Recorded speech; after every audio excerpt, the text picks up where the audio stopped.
ചാനലിൽ ഇരുന്നിട്ട് അവർക്കെതിരെ പോക്സോ കേസ് പറഞ്ഞ പെൺകുട്ടിയുടെ പേര് ഈ സ്ത്രീ പറഞ്ഞു. ഈ സ്ത്രീക്കെതിരെ എന്തേ വനിതാ പ്രവർത്തകർക്കൊന്നും വേദന തോന്നാത്തത്? എന്താ പോലീസ് എഫ്ഐആർ ഇടാത്തത്? അത് കോഗ്നൈസബിൾ ഒഫൻസ് അല്ലേ? അത് ഈസി ആയിട്ട് പോലീസിന് ഐഡന്റിഫൈ ചെയ്യാൻ കഴിയില്ലേ?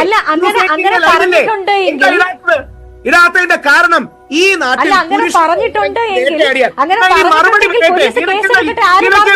സംസാരിക്കണോ? നല്ല വാക്കിന് നന്ദി. സാറിനോട് ഒരു കാര്യം മാത്രം, സാറേ, വ്യാജ പരാതിയാണെന്ന് നമുക്ക് എല്ലാം അറിയാം. അങ്ങനെ വ്യാജ പരാതി വന്നിട്ട് കൂടെ നിൽക്കുന്നതിനെ പ്രൊട്ടക്ട് ചെയ്യാൻ അല്ലെങ്കിൽ നമ്മുടെ പാർട്ടികളൊക്കെ എന്തിനാ അടക്കം അല്ലെങ്കിൽ ബാക്കിയുള്ള ഒരുപാട് കാര്യങ്ങളിൽ വേണ്ട രീതി വന്നില്ല. നമ്മുടെ കൂടെയുള്ള ആണുങ്ങളെ ബലി കഴിച്ചുകൊണ്ടാവരുത്.